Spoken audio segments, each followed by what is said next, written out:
नमस्कार, मैं डॉक्टर क्षमा पांडे, सह आचार्य महात्मा ज्योतिबा फुले रुहेलखंड विश्वविद्यालय बरेली। आज के अध्ययन का विषय है भाषा संप्रेषण एवं श्रवण कौशल।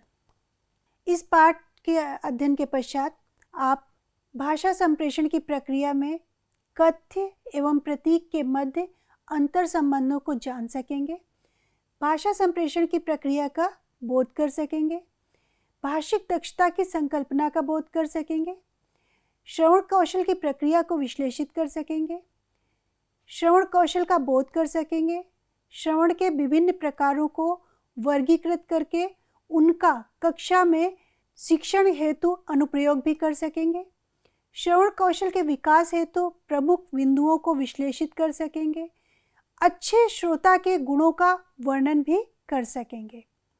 तो पाठ का प्रारंभ करते हैं भाषा संप्रेषण से। भाषा संप्रेषण के संदर्भ में प्रायः ये प्रश्न उठता है कि भाषा का कार्य क्या है। अगर हम प्रश्न करते हैं भाषा का कार्य क्या है तो हमें उत्तर प्राप्त होता है कि भाषा के माध्यम से हम अपने मन के उद्गारों को व्यक्त करते हैं, अपनी बात वांछित व्यक्ति तक संप्रेषित भी कर पाते हैं।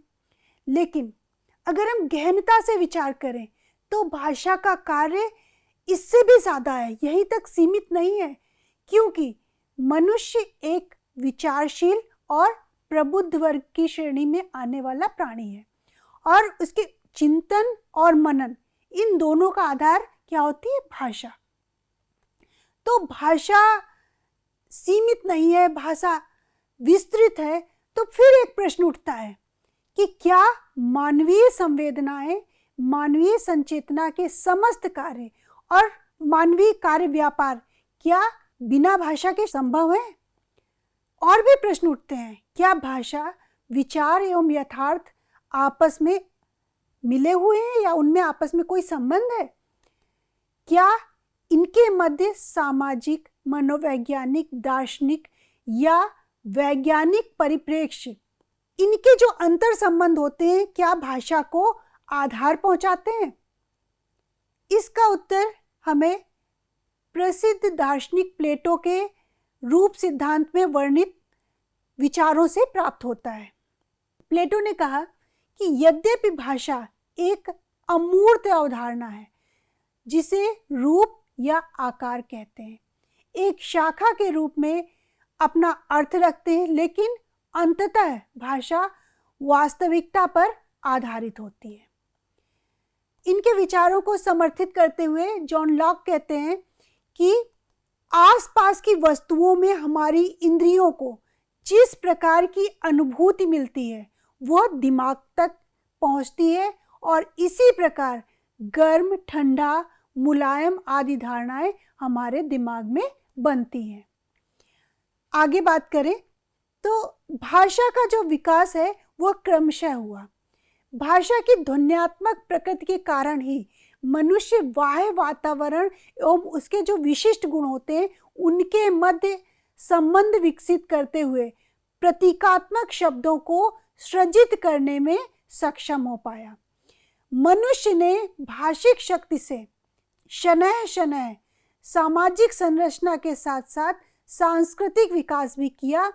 ज्ञानार्जन एवं बौद्धिक चिंतन का आधार होने के कारण भाषा समस्त ज्ञान के प्रवाह एवं साहित्यिक विकास का माध्यम भी बनी। भाषा यादृच्छिक ध्वनि प्रतीकों की एक ऐसी व्यवस्था होती है जिसके द्वारा सामाजिक कार्य व्यापार संचारित होते हैं।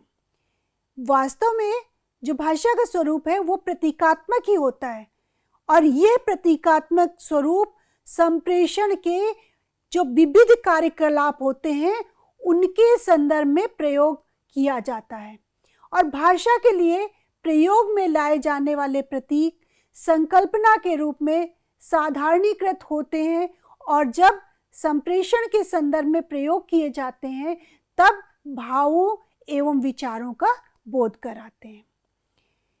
इसी बात को समर्थन देते हुए स्विस के प्रसिद्ध विद्वान सस्यूर के अनुसार प्रतीक का संबंध सांकेतिक वस्तु और उस संकेत में अंतर्निहित अर्थ से होता है। सांकेतिक वस्तु का अर्थ वास्तविक एवं भौतिक पदार्थों के साथ संबंध होता है, जो भाषाविहीन होते हैं लेकिन उनकी उपस्थिति यथार्थ जगत में वास्तविक होती है। उस यथार्थ वस्तु का जो बिंब मानवीय मस्तिष्क में निर्मित होता है, वह संकल्पना मनोवैज्ञानिक, बौद्धिक, सामाजिक, सांस्कृतिक, जातीय और परंपरागत परिवेशों से संबद्ध होती है। अब आप यहाँ पर एक चित्र दिखाने की कोशिश की गई है कि किस तरीके से चित्र होता है। जैसे यथार्थ जगत में एक वस्तु है पेड़, और पेड़ का जो बिंब या प्रतीक बन रहा है कहाँ बन रहा है?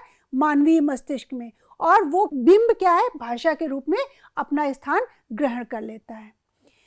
जो समस्त भाषिक प्रणाली है, इसको यहाँ पर इस चित्र के माध्यम से दिखाया गया है कि किस तरह से मानव मस्तिष्क के जो आसपास का परिवेश होता है वो सांकेतिक वस्तु होते हैं, संकेतार्थ होते हैं, प्रतीक होते हैं।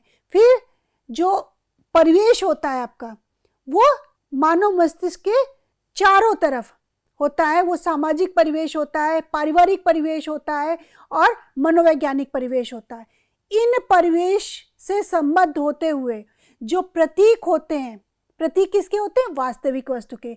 वो संकेत के रूप में मानवीय मस्तिष्क में बिंब के रूप में धारित होते हैं, और वो जब व्यक्त होते हैं तो वो क्या रूप धारण करते हैं? वो भाषा का स्वरूप धारण करते हैं। तो ये समस्त प्रक्रिया क्या होती है? एक भाषिक कार्य प्रणाली होती है, और इस प्रक्रिया के द्वारा भाषा अपने स्वरूप को जन्म देती है। इसे हम विस्तार से आगे और देखते हैं कि किस प्रकार प्रतीक और ध्वनि आपस में सहसंबंधित होते हैं। तो जो प्रतीक होते हैं वो ध्वनियों के सार्थक एवं समूह होते हैं जो स्वतंत्र होते हैं, और प्रतीक के रूप में ग्रहित शब्द या वाक्य वास्तव में यथार्थ वस्तुओं या भावों के मनोवैज्ञानिक बिंब हैं जो मानसिक रूप से यथार्थ होते हैं। अब यहाँ पर मानसिक रूप से यथार्थ क्या है? जो बिंब बन रहा है वो क्या है? हमारी चेतन मस्तिष्क में जाता है, और किस रूप में होता है? वो वास्तविक रूप में होता है। इन संकेतों के अंतर्गत इनके निर्दिष्ट भाव समाहित होते हैं, जिनके भाषिक प्रतीक के रूप में हम समझते हैं। उदाहरण के रूप में जैसे एक पेड़ है। पेड़ क्या है? यथार्थ वस्तु है, जिसका एक प्रतीक या बिंब हमारे मस्तिष्क में एक आकार ग्रहण करता है। जैसे हमने पेड़ देखा, और पेड़ का जो स्वरूप है वो प्रतीक के रूप में हमारे मस्तिष्क पटल पर अंकित हो गया। लेकिन जब हम इसको भाषिक रूप में व्यक्त करते हैं तो हमें किस रूप में व्यक्त करना पड़ता है? ध्वनि संकेतों के रूप में। तो पेड़ का के ध्वनि संकेत क्या हुए? प, ए, र और अ। तो ये ध्वनि संकेत मिलकर क्या बनाते हैं? पेड़। और पेड़ का बिंब कहाँ बन रहा है? हमारे मस्तिष्क में। और उसको हम जब ध्वनि के रूप में उच्चारित करते हैं तो वो विभिन्न ध्वनि संकेतों के माध्यम से एक शब्द का आकार ग्रहण करता है, और जब हम शब्द को उच्चारित करते हैं तो किस रूप में? जो मस्तिष्क में हमारे बिंब बना था पेड़ को हम उच्चारित करते हैं। इन समस्त ध्वनियों के संयोजन से यह भाषिक प्रतीक का स्वरूप ग्रहण कर लेता है और वो पेड़ के रूप में उच्चारित होता है। संज्ञानात्मक स्तर पर चिंतन करने पर इस पेड़ के अनेक स्वरूपों के मानसिक बिंब बनेंगे। अभी हम केवल बात कर रहे थे कि एक हमने वास्तविक जगत का चित्र देखा पेड़ के रूप में, और पेड़ के रूप में देखने पे उसके जो बिंब का स्वरूप अंकित हुआ मस्तिष्क में, और उसको हमने ध्वनि के रूप में उच्चारित कर दिया। लेकिन अभी थोड़ी देर पहले हमने बात करी थी कि भाषा का स्वरूप सीमित नहीं है, वो असीमित है।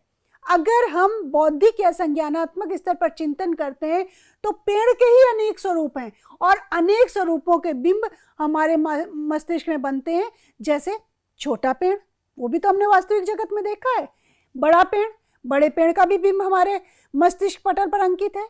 आम का पेड़, जामुन का पेड़ या कोई और पेड़। किंतु उस पेड़ के रूप में जो संकल्पना पैदा होती है वो एक ही होती है, जो अत्यंत साधारणीकृत होती है, और इस अवधारणा में वस्तु अपनी विशिष्टता को समाप्त कर देता है। अर्थात जब हम पेड़ की बात करेंगे तो जो बिंब बनेगा सिर्फ पेड़ का बनेगा। वहाँ पर छोटा पेड़, बड़ा पेड़, आम का पेड़, जामुन का पेड़, इनकी बात हम नहीं करेंगे। एक साधारणीकृत प्रत्यय बनेगा जो होगा किसका? पेड़ का। यदि किसी विशेष संकल्पना को प्रस्तुत करना है या किसी विशिष्ट पेड़ की संकल्पना को प्रस्तुत करना है तो उसके अनुरूप विशेषण का प्रयोग करना पड़ता है। अब यहाँ पर भाषा का कार्य देखिए, अभी हम एक बिंब बना रहे थे और उस बिंब से एक पेड़ को हम प्रस्तुत कर रहे थे ध्वनि संकेतों द्वारा, लेकिन संज्ञानात्मक या बौद्धिक चिंतन के द्वारा भाषा ने चिंतन के उच्चतम स्तर को प्राप्त किया और यहाँ पर भाषा ने कहा कि कोई विशिष्ट पेड़ की संकल्पना करनी है तो हमें एक विशेषण का प्रयोग करना पड़ेगा। जैसे वह आम का पेड़ है, वह बहुत पुराना पेड़ है, ये बहुत छोटा पेड़ है। अब यहाँ पर क्या हुआ? उस पेड़ ने एक विशिष्ट नाम अर्जित कर लिया। जैसे अभी हम पेड़ की बात कर रहे थे, अब वो पेड़ क्या हो गया? आम का हो गया, या वो पुराना पेड़ हो गया, या वो छोटा पेड़ है। तो यहाँ पर जो सांकेतिक वस्तु है और प्रतीक है, इनका संबंध क्या होता है? मानसिक रूप से होता है, बौद्धिकता के स्तर पर होता है। यह वक्ता और श्रोता के मध्य मानसिक संकल्पना के रूप में प्राकृतिक या नैसर्गिक ना होकर कैसा होता है? यादृच्छिक होता है। इसलिए विभिन्न भाषाओं में एक ही वस्तु के लिए भिन्न भिन्न अर्थ प्रचलित होते हैं। अब यहाँ पर एक उदाहरण लेते हैं। यहाँ हाथी को आप चित्र में देख रहे हैं। हाथी एक वस्तु है यथार्थ जगत की। भाषिक रूप में अगर हम संस्कृत भाषा की बात करते हैं तो हाथी के लिए क्या प्रयोग करते हैं? गज। अंग्रेजी में बात करें तो अंग्रेजी में इसी हाथी के लिए भाषा क्या स्वरूप ग्रहण करती? एलिफेंट।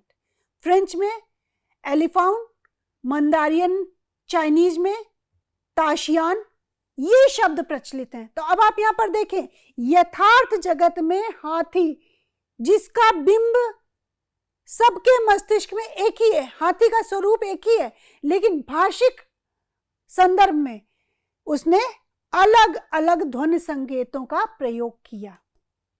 अब इसी प्रकार एक उदाहरण और लेते हैं। पशु शब्द।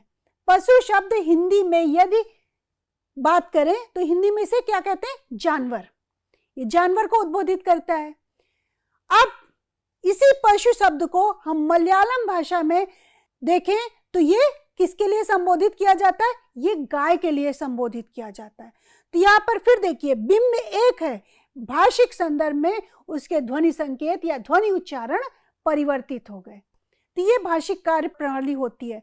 तो इस प्रकार वास्तविक या यथार्थ वस्तु संकल्पना और प्रतीक के संबंध में अनेक परिप्रेक्ष्य अनिवार्य रूप से होते हैं, जैसे स्थानवाची, कालवाची, सामाजिक, सांस्कृतिक, मनोवैज्ञानिक एवं ऐतिहासिक आदि। अतः परिप्रेक्ष्य एवं संदर्भ के आधार पर उनके अर्थ बदलते जाते हैं। अनेकों परिस्थितियों में वस्तु का स्वरूप यथार्थ न होते हुए भी उनकी संकल्पना एक आकार को धारित करती है। जैसे हमने स्वर्ग तो नहीं देखा है, ना यथार्थ में हमें दिखाई पड़ा, लेकिन संकल्पना है मस्तिष्क में स्वर्ग ऐसा होता है। नरक की बात करें तो एक बिंब है हमारे मस्तिष्क में, नरक की संकल्पना को हम अपने मस्तिष्क में अनुभूत करते हैं। तो स्वर्ग, नरक आदि प्रतीक परंपरागत या सामाजिक संदर्भ से निर्मित होते हैं और इनके मानसिक बिंब और संकल्पना यथावत रहती है। जैसा हमने बिंब बना लिया है स्वर्ग का या नरक की जो संकल्पना कर ली है, उसके मानसिक बिंब उसी तरीके से हमारे मस्तिष्क में विद्यमान रहते हैं। सांकेतिक वस्तु संकेतार्थ और प्रतीक के पारस्परिक संबंध यह प्रकट करते हैं कि भाषिक प्रतीक कथ्य और अभिव्यक्ति की समवेत इकाई होते हैं। जब हम प्रतीक के रूप में अश्रु का उच्चारण करते हैं तो वो श्रोता के मस्तिष्क में त्वरित ही उसका कथ्य का बिंब बनता है, अर्थात अश्रु के रूप और गुण हमारे मनस पटल पे अंकित हो जाते हैं। अतः स्पष्ट है कि कथ्य और अभिव्यक्ति का प्रतीक के साथ एक अभिन्न संबंध होता है, लेकिन यह समाज सापेक्षिक होता है। इसलिए एक ही प्रतीक के कई अर्थ देखने को मिल जाते हैं। वस्तुतः कथ्य और प्रतीक में जो अटूट संबंध है उसमें नम्यता और लचीलापन होता है। इसी कारण प्रत्येक भाषा में अनेकार्थी अथवा संदिग्धार्थी या पर्यायवाची शब्द और वाक्य मिल जाते हैं। यहाँ पर हम कथ्य को देखेंगे। पहला एक चित्र देख रहे हैं जिसमें कथ्य एक है लेकिन अभिव्यक्ति को 3 रूपों में दर्शाया गया। इस प्रथम आरेख को देखिए। अब ये द्वितीय आरेख है। यहाँ पर अभिव्यक्ति एक है लेकिन कथ्य कितने हैं? 3 हैं। अब इसको हम आगे उदाहरण से समझेंगे। राधा ने गंदे लड़के को पीटा। राधा ने जिस लड़के को पीटा वह गंदा है। राधा ने उस लड़के को पीटा जो गंदा है। अब ये 3 वाक्य आप देख रहे हैं और तीनों वाक्यों में प्रस्तुत अभिव्यक्ति एक ही अर्थ का प्रतिपादन करती है। जैसा आरेख में दर्शाया गया था कि अभिव्यक्ति एक है लेकिन कहने के तरीके क्या हैं? 3 तरीके से। हमने प्रथम वाक्य में कहा राधा ने गंदे लड़के को पीटा, अभिप्राय एक ही है। राधा ने जिस लड़के को पीटा वह गंदा है, अर्थात लड़का गंदा है। राधा ने उस लड़के को पीटा जो गंदा है। तो तीनों में एक ही भाव व्यक्त हो रहा है, बस वाक्य संयोजन परिवर्तित हो गया है। इसी प्रकार शब्द के स्तर पर इसे इन उदाहरणों से सहजता से स्पष्ट किया जा सकता है। जैसे उसे सोना महंगा पड़ा। रवि ने उस दिन मन भर मिठाई खाई। अब ये दोनों वाक्य हैं। इन दोनों वाक्यों में सोना तथा मन अभिव्यक्ति के स्तर पर एक हैं किंतु कथ्य के स्तर पर 2 हैं। सोना शब्द स्वर्ण और निद्रा 2 अर्थ देता है। उससे सोना महंगा पड़ा। आप इस वाक्य को पुनः समझने की कोशिश करिएगा कि यहाँ पर क्या कहने का अभिप्राय है। इसी प्रकार मन के भी 2 अर्थ हैं। एक जी अर्थात दिल भर के, हमने मन भर के खाया। यहाँ पर मन भर के ये मतलब नहीं कि मैं 40 किलो खा लिया। मन भर के मतलब हमारा मन भर गया, दिल भर गया। और दूसरा वजन के संदर्भ में कि हमने 40 किलो एक मन अर्थात 40 किलो मिठाई खाई। तो यहाँ पर शब्द के स्तर पर भी कथ्य में परिवर्तन हो रहा है। वाक्य के धरातल पर अभिव्यक्ति के 2 स्तर हो सकते हैं। जैसे मैंने खाना खाते हुए राधा को देखा। इस वाक्य के दोनों अर्थ इस प्रकार होंगे, मैं खाना खा रहा था और मैंने राधा को देखा। अब इसका दूसरा अर्थ क्या होगा? मैंने जब राधा को देखा तब राधा खाना खा रही थी।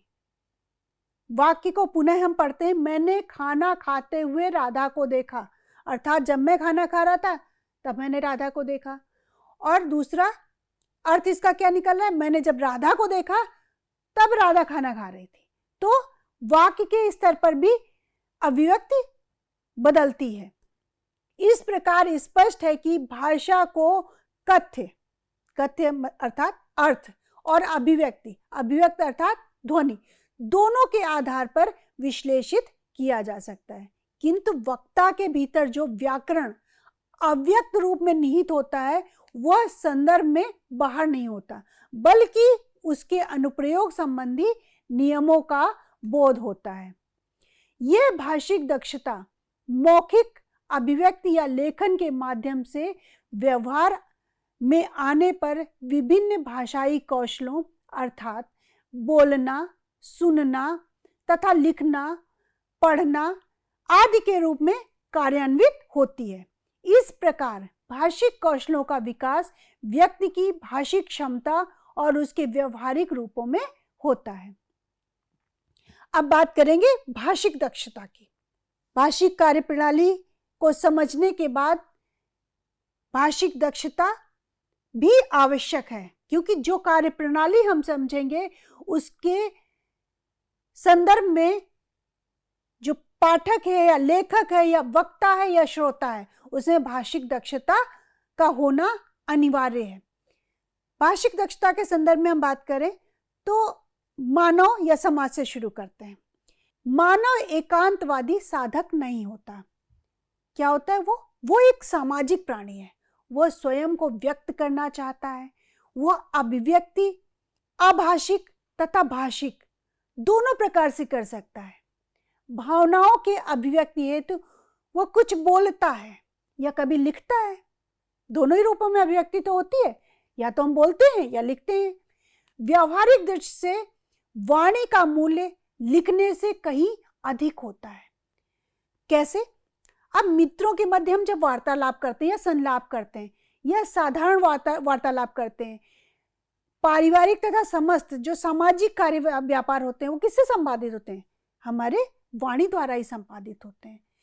तो वाणी में कुशल वक्ता कुछ ही क्षणों में अपने आसपास के लोगों को या जनमानस में जहां वो बोल रहा है उनके विचारों को एक नई दिशा दे सकता है। तो यहाँ पर स्पष्ट है कि लिखने से ज्यादा प्रभावी क्या होता है? बोलना। संभाषण में दक्ष व्यक्ति अपने कार्य को शीघ्र करवाने की क्षमता रखता है। अब यहाँ पर कारण स्पष्ट है, कैसे शीघ्र करवा सकता है? भाई हम अच्छा बोलेंगे तो क्या होगा? हमारे कार्य भी अच्छे ढंग से हो जाएंगे। जिसे बोलते हुए शब्दों में रूप रंग और शरीर ना होते हुए भी प्राण होते हैं, जीवन होती है, चेतना होती है।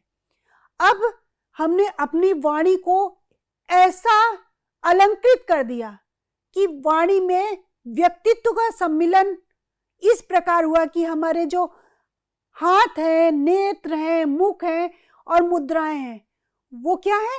ऐसी है कि हमें अपने जिसके सामने हम बोल रहे हैं वहां पर हम उसको अपने मोहपाश में बांध लें और अपने कार्य को हम अपने अनुकूल संपादित कर लें। तो यहाँ पर ये कह सकते हैं कि वाणी में व्यक्तित्व का सम्मिलन, हस्त, नेत्र, मुख की गति तथा मुद्राओं का अनुरंजन होता है। स्वर का उतार चढ़ाव, ध्वनि की लहरियां, मधुरता एवं ओज जैसे भाव जड़ शब्दों को ऐसा सजीव बना देते हैं कि श्रोता उससे अवश्य ही प्रभावित होता है।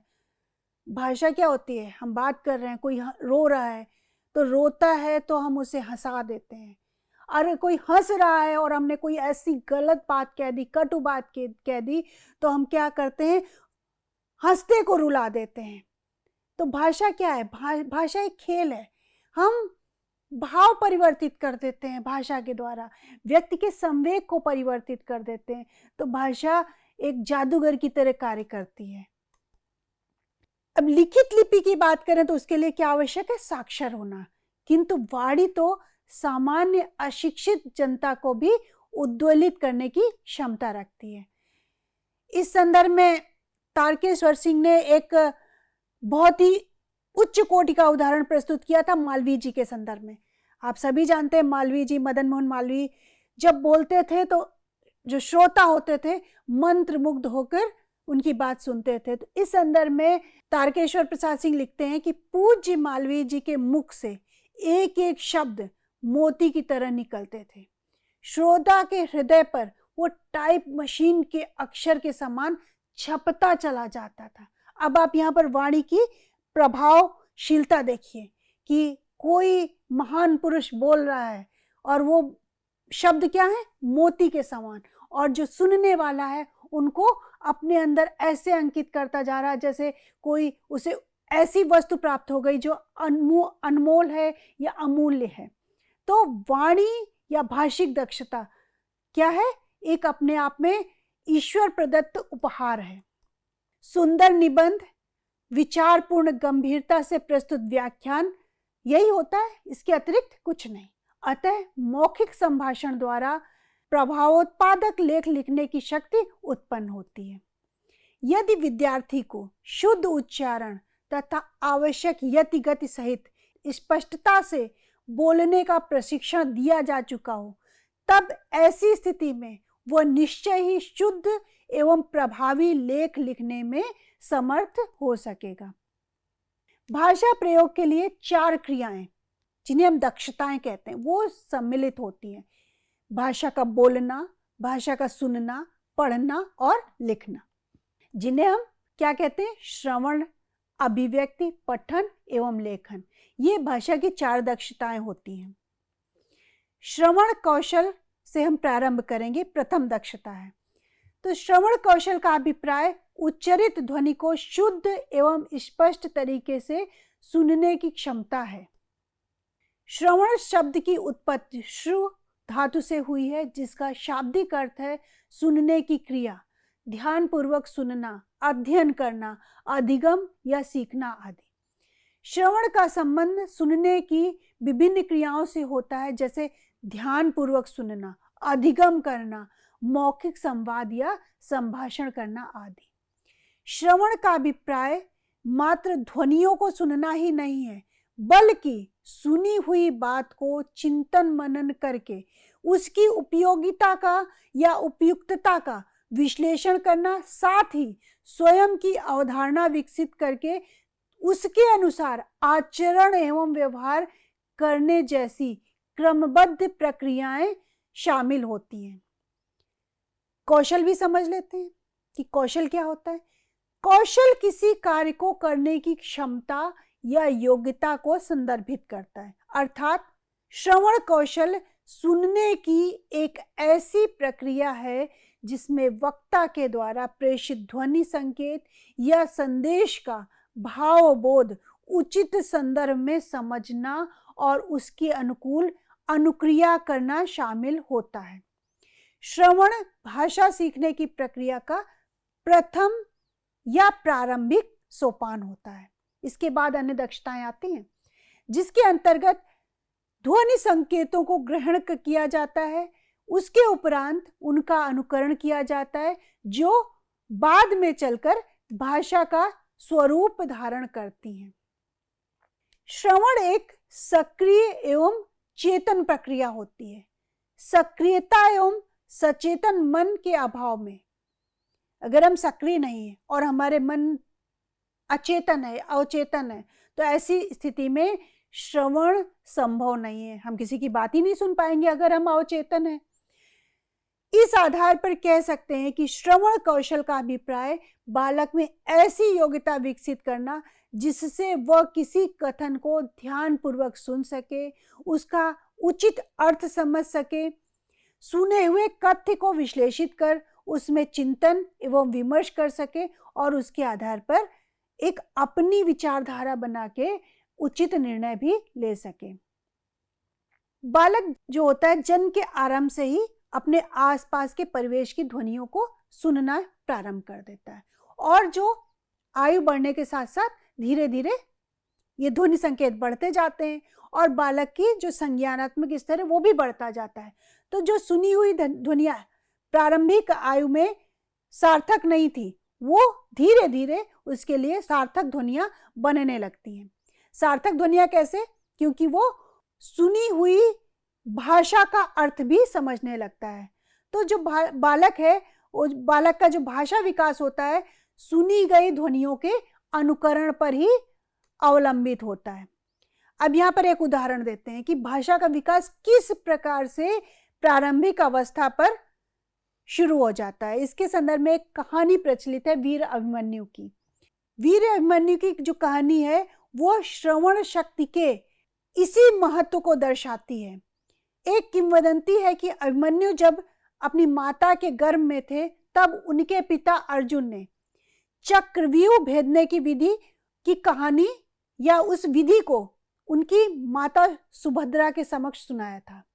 अब वो चेतन अवस्था में थे वीर अभिमन्यु, और उन्होंने उस अवस्था में भी अपने पिता द्वारा जो सुनाई गई कहानी है उसको सुना, और ऐसा कहा जाता है कि अभिमन्यु ने उसी समय उस चक्रव्यूह भेदने की विधि को सीख लिया था। तो चेतन मन की बात कर रहे हैं, और ऐसा भी कहते हैं कि अंतिम समय में उनकी माता को नींद आ जाती है तो अभिमन्यु से अंतिम प्रकरण सुनने से वंचित रह जाता है। यहां पर चेतन और अवचेतन दो बातों को विभेदित किया जा रहा है कि चेतन मन में जो उसने सुना वो उसने सीख लिया, और अवचेतन मन की बातें उससे सीखी नहीं जा सकी। वैदिक काल की बात करें तो वैदिक काल में श्रवण शक्ति सर्वाधिक महत्वपूर्ण थी, क्योंकि शिक्षा जो थी वो किस पर आधारित थी? व्याख्यान विधि पर। और उस समय साहित्य को सुनकर याद किया जाता था। इसी वजह से वेद को श्रुति के नाम से जानते हैं। यहां पर भी श्रवण कौशल के महात्म्य को दर्शाया गया है। इस प्रकार से श्रवण कौशल सीखने और भाषिक दक्षता की महत्वपूर्ण प्रक्रिया होती है। अब बात करेंगे दक्षता के बाद अर्जित योग्यताएं। श्रवण कौशल की अर्जित योग्यताएं क्या क्या होती हैं?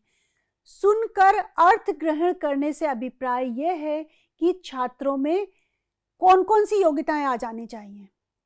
तो सर्वप्रथम योग्यता अर्जित करने के लिए धैर्यपूर्वक सुनना और सुनने के शिष्टाचार का पालन करना, ग्रहणशीलता की मन स्थिति बनाए रखना, शब्दों, मुहावरों, कहावतों तथा उक्तियों का यथानुकूल भावार्थ बोध करना, स्वराघात एवं बलाघात के अनुकूल अर्थ बोध करना। ये स्वराघात और बलाघात को पूर्व पाठ में विशेष रूप से व्याख्यायित किया गया कि किस तरह से स्वराघात और बलाघात के प्रयोग से वाक्य का अर्थ परिवर्तित हो जाता है। भावाभिव्यक्ति समझना तथा भावानुभूति भी करना, भावों, विचारों तथा तथ्यों का विश्लेषण के साथ मूल्यांकन करना। श्रवण प्रक्रिया। सुनना मानवीय जीवन का अनिवार्य कार्य व्यापार है। श्रवण प्रक्रिया को समझने के लिए हमें ये आरेख समझना पड़ेगा। अर्जित योग्यताओं के बाद ये आवश्यक है कि हम श्रवण प्रक्रिया को समझें। तो इस आरेख में दर्शाया गया है कि किस तरीके से अदा की प्रक्रिया होती है, जिसे इनपुट कहते हैं अंग्रेजी भाषा में। जब हम इनपुट देते हैं या अदा संपादित होता है तो उसके बाद प्रक्रिया प्रारंभ होती है, और उस प्रक्रिया के बाद क्या होता है? आउटपुट आता है, या जिसे हिंदी भाषा में प्रदा कहते हैं। अदा वक्ता द्वारा संप्रेषित वाक्य संदेश होते हैं, और प्रक्रिया संदेश का भाव या अर्थ का बोध करना, और प्रदा ग्रहित विषय की अभिव्यक्ति। तो यहाँ पर आपने जो चित्र देखा, किस प्रकार से यहाँ पर सबसे पहले क्या करना है? वक्ता द्वारा जो संप्रेषित वाक्य या संदेश है वो दिए जाते हैं, फिर उन संदेश या भाव को अर्थ समझने की प्रक्रिया प्रारंभ होती है हमारे मस्तिष्क में, जो संज्ञानात्मक स्तर पर कार्य करती है। और जब प्रक्रिया संपन्न हो जाती है तो जो हमने विषय को ग्रहण किया है उसको हम अभिव्यक्त करते हैं। तो ये होती है श्रवण प्रक्रिया। अदा के अंतर्गत वक्ता द्वारा कही जो बातें होती हैं उनको 3 वर्गों में विभाजित किया जा सकता है। पहली आपकी आधारभूत प्रक्रिया। श्रवण हेतु अदा के अंतर्गत शब्द संपदा का ज्ञान, व्याकरणिक ज्ञान एवं उच्चारण इत्यादि समाहित होते हैं। इस आधारभूत प्रक्रिया के अंतर्गत श्रोता पूर्ण रूप से संप्रेषित विषय वस्तु पर निर्भर करता है एवं उसके अनुसार ही संदेश का अर्थ समझता है। संप्रेषित संदेश को समझने के लिए इसका विश्लेषण कई स्तरों पर किया जाता है। इस प्रकार वक्ता के द्वारा संप्रेषित संदेश भाषा के रूप में अभिव्यक्त होते हैं। शैशवावस्था से ही बालक में भाषा सीखने की जो प्रवृत्ति होती है बहुत ही स्वाभाविक होती है, और यह प्रक्रिया अनुकरण के द्वारा प्रारंभ होती है, जिसमें वह अपने माता पिता तथा घर के अन्य सदस्यों द्वारा बोली जाने वाली ध्वनियों का श्रवण करता है, ध्वनि समूहों के संप्रेषित अभिप्राय समझने लगता है और धीरे धीरे अर्जित भाषा को बोलने लगता है। यह स्वाभाविक प्रवृत्ति ही उसे भाषा सीखने की ओर प्रशस्त करती है। श्रवण प्रक्रिया का वास्तविक अभिप्राय ध्वनियों को ध्यानपूर्वक भली प्रकार से सुनना, समझना तथा अर्थ ग्रहण करना है, और उसके साथ साथ अपनी स्मृति पटल पर भी अंकित करना है। जिसके परिणाम स्वरूप वो आवश्यकता अनुसार अपनी प्रतिक्रिया को व्यक्त कर सके। श्रवण कौशल की इन अपेक्षित दक्षताओं के आधार पर श्रवण प्रक्रिया को 3 वर्गों में हम विभाजित कर सकते हैं। पहला होता है आपका अवधानात्मक श्रवण, फिर रसात्मक श्रवण और विश्लेषणात्मक श्रवण। अवधानात्मक श्रवण से जो अभिप्राय होता है, इसके अंतर्गत सुने गए विषय को ध्यान पूर्वक सुनकर उसके सार को ग्रहण करना, अर्थात विषय वस्तु के मुख्य तत्व, विचार, निहित मूल्य, संकलित संदेश और सूत्रों को ग्रहण करना होता है। रसात्मक श्रवण क्या होता है? रसात्मक श्रवण मूल रूप से काव्य से संबंधित होता है। जब कोई साहित्य सामग्री उचित स्वराघात, अनुतान, उपयुक्त यति गति, भाव भंगिमा एवं आरोह अवरोह के साथ सुनाई जाती है, अथवा उसका इस प्रकार वाचन होता है कि श्रोता को एक विशेष प्रकार की आनंद की अनुभूति होती है, जिसे हम क्या कहते हैं? रसानुभूति। तो इसलिए ये इस प्रकार की अनुभूति या इस प्रकार के श्रवण को हम रसात्मक श्रवण कहते हैं।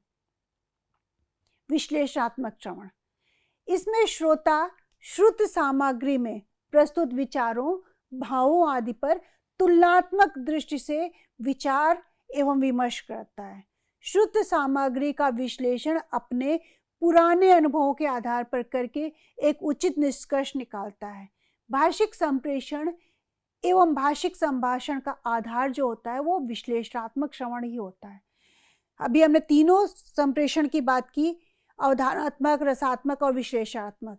ये अलग अलग नहीं होते हैं, ये परस्पर व्यापी होते हैं, मतलब अंतर संबंधित होते हैं, एक दूसरे को क्या करते हैं? एक दूसरे के ऊपर व्याप्त होते हैं। किंतु प्रत्येक प्रकार के श्रवण में श्रोता की जो मन स्थिति होती है वो भिन्न भिन्न होती है।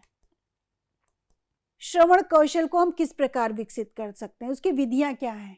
श्रवण कौशल को विकसित करने के लिए शिक्षक विद्यार्थियों में कुछ विधियां हैं जिन्हें अपनाकर उनमें श्रवण कौशल विकसित कर सकता है। जैसे सस्वर वाचन, विद्यार्थी कक्षा में शिक्षक द्वारा किए गए आदर्श वाचन, कक्षा में किसी अन्य छात्र द्वारा किए गए अनुकरण वाचन को ध्यानपूर्वक सुनकर शुद्ध उच्चारण, यति, गति, आरोह अवरोह आदि को सीखता है।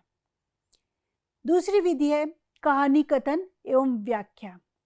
शिक्षक द्वारा कक्षा में रुचिपूर्वक कहानी सुनाना एवं पुनः विद्यार्थियों से वही कहानी सुनना उनमें श्रवण कौशल का विकास करता है।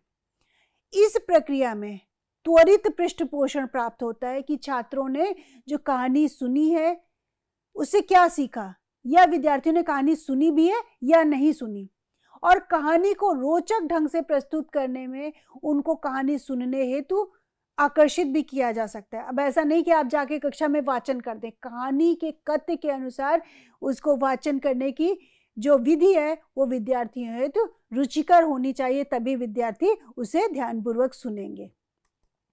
प्रश्नोत्तर विधि, कक्षा शिक्षण के बाद शिक्षक पढ़ाई गई विषय सामग्री से यदि प्रश्न पूछे तो छात्र विषय को ध्यानपूर्वक सुनेंगे और शिक्षक भी उसका मूल्यांकन कर सकेगा कि छात्रों ने किस सीमा तक विषय वस्तु को सुना है और उसे समझा है।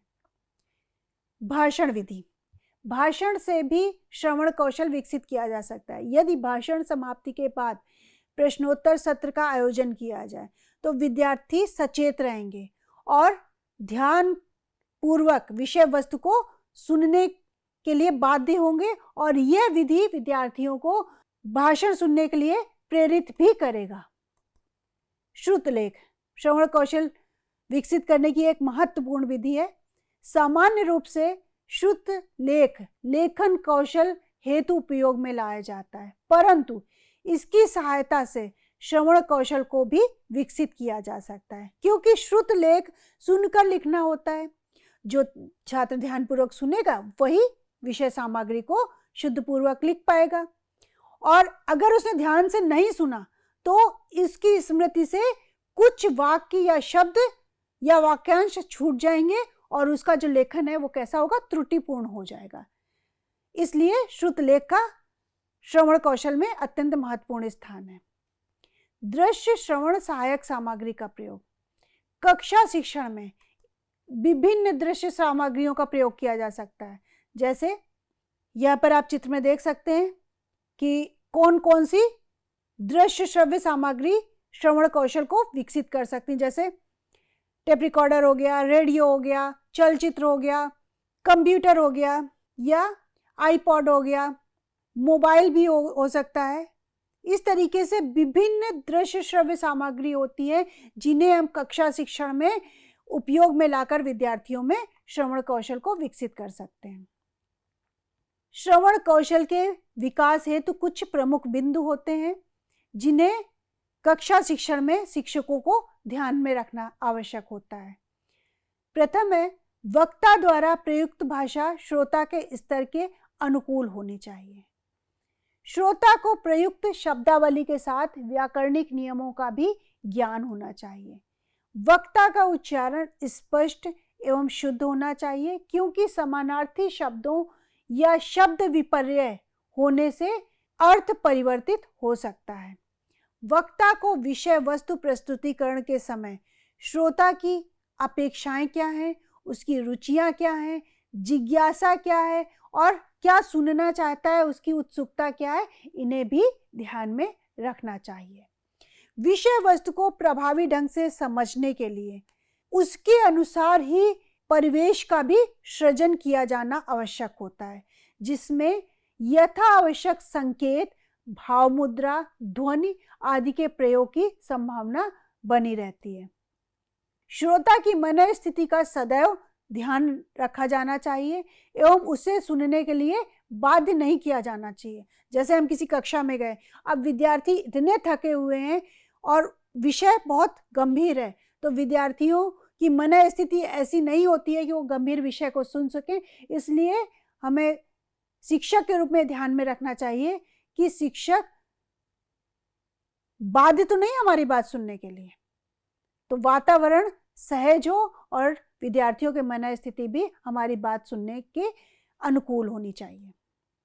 श्रोता के मन में किसी प्रकार का भय या संदेह नहीं होना चाहिए, अर्थात जो विद्यार्थी हैं या छात्र हैं या जो जिनके समक्ष हम अपनी बात प्रस्तुत कर रहे हैं, उन्हें आप पे विश्वास होना चाहिए कि आप जो भी बता रहे हैं, जो भी कह रहे हैं, वो गलत नहीं है। वक्ता का संभाषण प्रभावी होना चाहिए, उसका उच्चारण विषय एवं भाव के अनुकूल होना चाहिए, जिसमें श्रोता को आनंद की अनुभूति हो। ऐसी स्थिति संवेगात्मक अभिप्रेरक का कार्य करती है। संप्रेषण में ऐसी परिस्थिति का सृजन किया जाना चाहिए जिसमें संदेश प्रभावशाली हो तथा श्रोता में एकाग्रता, स्मरणशीलता तथा सहनशीलता के गुण विकसित हो सकें। विषय सारगर्भित हो, साथ ही विषय की स्पष्टता को व्यक्त करने हेतु अतिशय उदाहरण एवं अनावश्यक सहायक सामग्री के प्रयोग से भी हमें बचना चाहिए। विषय वस्तु प्रस्तुतिकरण श्रोता के मन को नवाचार हेतु प्रेरित करें, नए विचारों एवं कल्पनाशीलता हेतु आधार भूमि प्रदान कर सके। अब हम बात करेंगे अच्छे श्रोता के गुण क्या होते हैं। तो अच्छे श्रोता में कुछ विशेष प्रकार के गुण होने चाहिए, जैसे विषय वस्तु, बात या घटना को ध्यानपूर्वक सुनना, विषय वस्तु को सुनने में सहिष्णु एवं उदार होना। अगर हमें कोई बात बता रहे और हम उसका सुनना ही नहीं चाहते तो फिर हम अच्छे श्रोता नहीं हुए। वक्ता का सम्मान करते हुए सुनी हुई बातों का सार ग्रहण करना, साथ ही चिंतन एवं मनन करना। श्रोता के पास निर्णय करने की क्षमता होनी चाहिए। जो बात आपने सुनी उसको आपने कितना समझा और समझने के बाद आप उसको उचित या अनुचित, उपयुक्तता या अनुपयुक्तता, प्रासंगिकता तथा अप्रासंगिकता के संदर्भ में विवेचित करें, तुलना करें और अपना स्वयं का निर्णय लें, तभी आप एक अच्छे श्रोता हो सकते हैं। श्रोता जिज्ञासु होता है, विषय के प्रति रुचि प्रदर्शित करते हुए प्रश्न पूछता है। श्रवण की प्रक्रिया में श्रोता सचेष्ट एवं मानसिक रूप से सक्रिय रहता है। यह सार ग्रहण करते हुए निरर्थक बातों को त्याग देता है। श्रोता को भाषा के समस्त पक्षों का उचित ज्ञान होता है। निष्कर्ष रूप में कह सकते हैं कि प्रभावी संप्रेषण हेतु भाषाई कौशल आवश्यक होता है एवं भाषाई कौशल का स्थान भी बहुत ही महत्वपूर्ण होता है। आज जो हमने पाठ का अध्ययन किया, इसके अंतर्गत हमने सबसे पहले भाषिक कार्य प्रणाली के अंतर्गत प्रतीक एवं कथ्य के अंतर संबंध पर विस्तार से प्रकाश डाला। भाषा प्रयोग हेतु 4 क्रियाएं या दक्षताएं सम्मिलित होती हैं, जिसके अंतर्गत भाषा को बोलना, सुनना, पढ़ना एवं लिखना सम्मिलित होता है। इन दक्षताओं में श्रवण या सुनना भाषा सीखने की प्रक्रिया का प्रथम सोपान होता है। इसके अंतर्गत जो ध्वनि संकेत होते हैं उनको ग्रहण किया जाता है और उसके बाद उनका अनुकरण किया जाता है, और यह ध्वनि संकेत जब हम उनको अनुकरण करते हैं वो भाषा के रूप में अपना आकार ग्रहण करते हैं। भाषा के संदर्भ में अर्थ एवं भावबोध सुनने के आवश्यक तत्व होते हैं।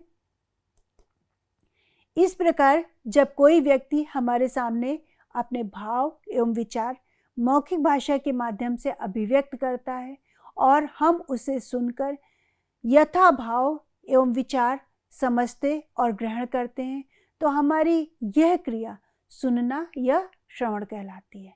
यह बात दूसरी है कि हम यथा भाव एवं विचार किस सीमा तक समझते और ग्रहण करते हैं। मौखिक भाषा सुनकर उनके अर्थ एवं भाव समझने की क्रिया में निपुण करना ही श्रवण कौशल का विकास है, और इसके लिए आवश्यक है कि उसमें सुनने के आवश्यक तत्वों का विकास किया जाए। यह कार्य अल्प अवधि में नहीं किया जा सकता, इसके लिए सतत प्रयास की आवश्यकता होती है।